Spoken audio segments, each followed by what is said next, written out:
बैलगाडी शर्यतीचा पारितोषिक वितरण सोहळा नुकताच पार पडला।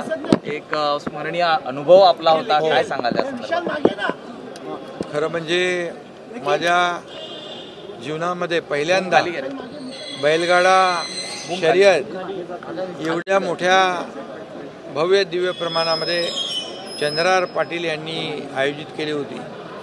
5 लाखापेक्षा जास्त लोक त्या ठिकाणी होते आणि त्यामध्ये लाखो लोक सहभागी झाले होते बैलगाडी शर्यत पाहण्यासाठी। आणि खऱ्या अर्थाने बैल हा शेतकऱ्यांचा सोबती असतो, साथी असतो आणि शेतकऱ्यांसाठी देखील ही बैलगाडा शर्यत अतिशय महत्त्वाची ठरली। मोठ्या प्रमाणावर त्या ठिकाणी फॉर्च्युनर, त्याचबरोबर थार गाडी, ट्रॅक्टर, टू व्हीलर अशी मोठी बक्षिसं त्या ठिकाणी लावली होती आणि एक शेतकरी 10-15 लाख रुपये त्याच्यावर कर्ज होतं, तो फॉर्च्युनर जिंकला।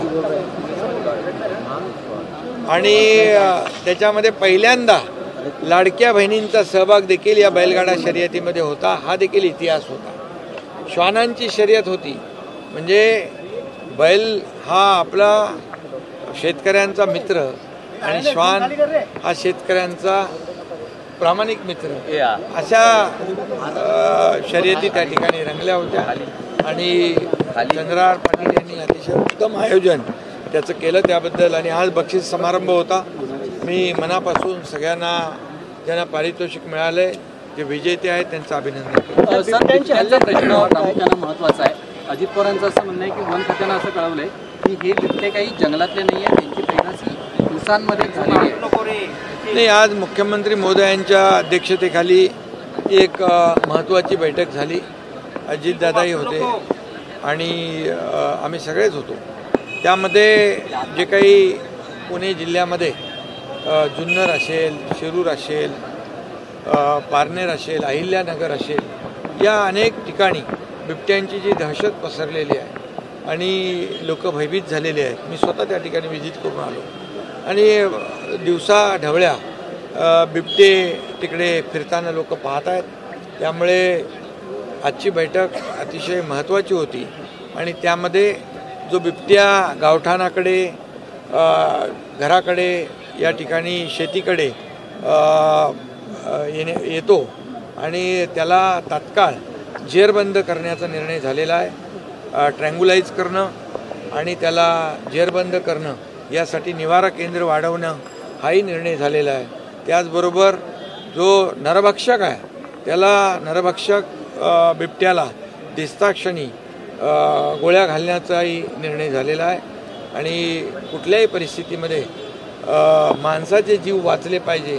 तिथल्या लहान मुलांमध्ये एक भीतीचं वातावरण झालं आहे, पालकांमध्ये भीतीचं वातावरण निर्माण झालं आहे आणि म्हणून मोठ्या प्रमाणावर पेट्रोलिंग, पोलीस डिपार्टमेंट आणि फॉरेस्ट अशा प्रकारचे वन खात्याचे टीम आणि पोलीस या सगळ्यांनी गस्त वाढवणे, पेट्रोलिंग करणे, त्याचबरोबर या बिबट्यांचा जो काही वावर आहे तो कमी करणे, अशा प्रकारचे निर्णय त्या ठिकाणी झाले। त्याचबरोबर पिंजरे मोठ्या प्रमाणामध्ये त्या ठिकाणी ते उपलब्ध करून देणे हे देखील झालं आहे। आणि रेस्क्यू सेंटर जे आहे ते वाढवणं, याच्यावर देखील निर्णय झालेला आहे।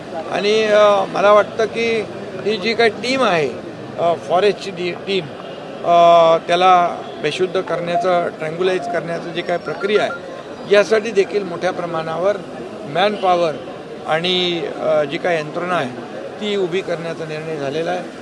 आणि त्याचबरोबर बिबट्या शेड्यूल 1मधून शेड्यूल 2मध्ये टाकण्यासाठी केंद्र सरकारकडे देखील मागणी करण्याचा निर्णय झालेला आहे, जेणेकरून त्या भागामध्ये बिबट्याची दहशत संपून जाईल आणि त्यांना पूर्णपणे जे काही रेस्क्यू सेंटर आहेत, जे आता तिथं त्याची कॅपॅसिटी कमी आहे, परंतु ती कॅपॅसिटी वाढवणं हे याच्यावर निर्णय झाला आहे।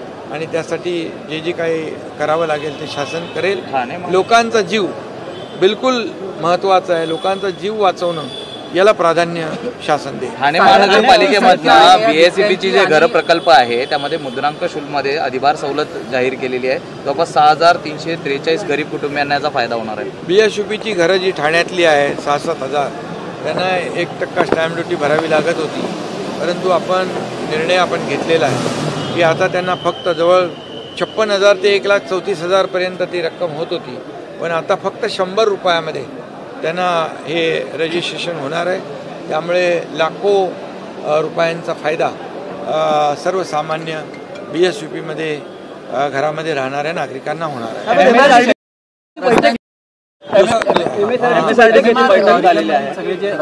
तुम्ही बैठक घेतलात, अधिकाऱ्यांनाही ब्रिज नेमका कामाला ह्या गती कशा MMR मधल्या जे काही फ्लायओव्हर आहेत, ROB आहेत, रस्ते आहेत, मग ते BMCचे आहेत, MMRDAचे आहेत, MSRDCचे आहेत.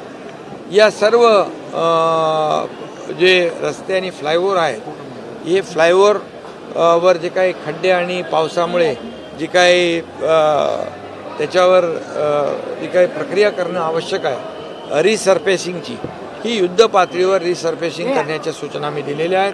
ताबडतोबीने काम सुरू करण्याच्या सूचना दिल्या आहेत. फेब्रुवारी एंडपर्यंत कंप्लीट हे फ्लायओव्हर, ROB आणि रस्ते स्मूथ झाले पाहिजे, रिसर्फेसिंगचं काम पूर्ण झालं पाहिजे, अशा प्रकारच्या सूचना मी दिलेल्या आहेत.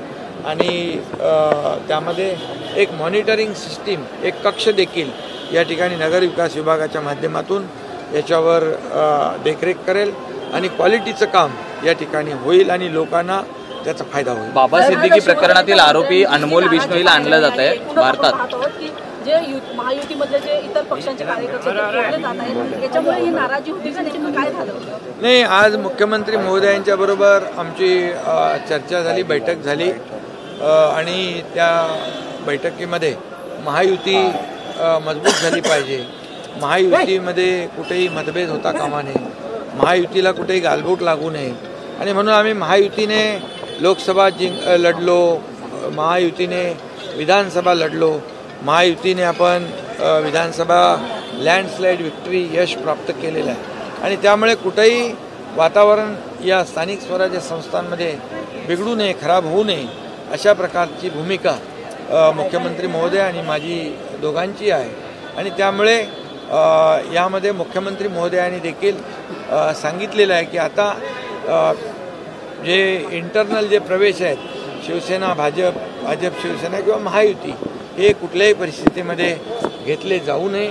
प्रत्येकाने आचारसंहितेचं पालन केलं पाहिजे, म्हणजे आपल्या पक्षाची आचारसंहिता. बरोबर. आणि त्यामुळे मी देखील आमच्या सर्व पदाधिकारी कार्यकर्त्यांना सूचना दिलेल्या आहेत आणि मुख्यमंत्री महोदय स्वतः त्यांच्या देखील कार्यकर्त्यांना आणि त्यांच्या पदाधिकाऱ्यांना अतिशय सक्त सूचना देतील. आणि महायुती कुठेही महायुतीमध्ये मिठाचा खडा नाही, गालबोट लागणार नाही आणि मतभेद होणार नाही याची काळजी घ्या. अनमोल बिश्नोई प्रकरणात बाबा सिद्दीकी हत्या प्रकरणातील आरोपी अनमोल बिश्नोईला भारतात आणलं जात आहे. मुख्यमंत्री आणि आमची चर्चा झाली, बाबा सिद्दीकी प्रकरणातील व्यवस्थित चर्चा झाली. बाबा सिद्दीकी प्रकरणातील आरोपी अनमोल बिश्नोईला भारतात आणलं जात आहे. कसं पाहता प्रत्यारोहण मोठं आहे हे? खरं म्हणजे बाबा सिद्दीकी आपले लोकप्रतिनिधी होते आणि ही त्यांची हत्या ही खरं म्हणजे एक दुर्दैवी घटना घडलेली आहे, दुःखद घटना घडलेली आहे.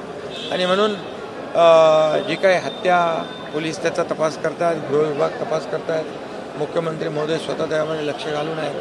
त्यामुळे त्याचे मारेकरी जे आहेत हे अटक झाले पाहिजे अशी भूमिका सरकारची आहे.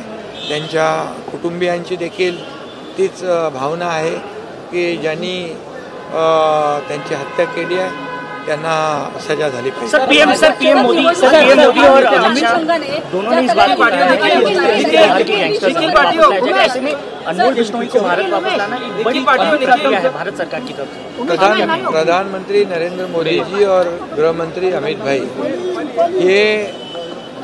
ये देश का दुश्मन कोई भी हो उसको छोड़ेंगे नहीं.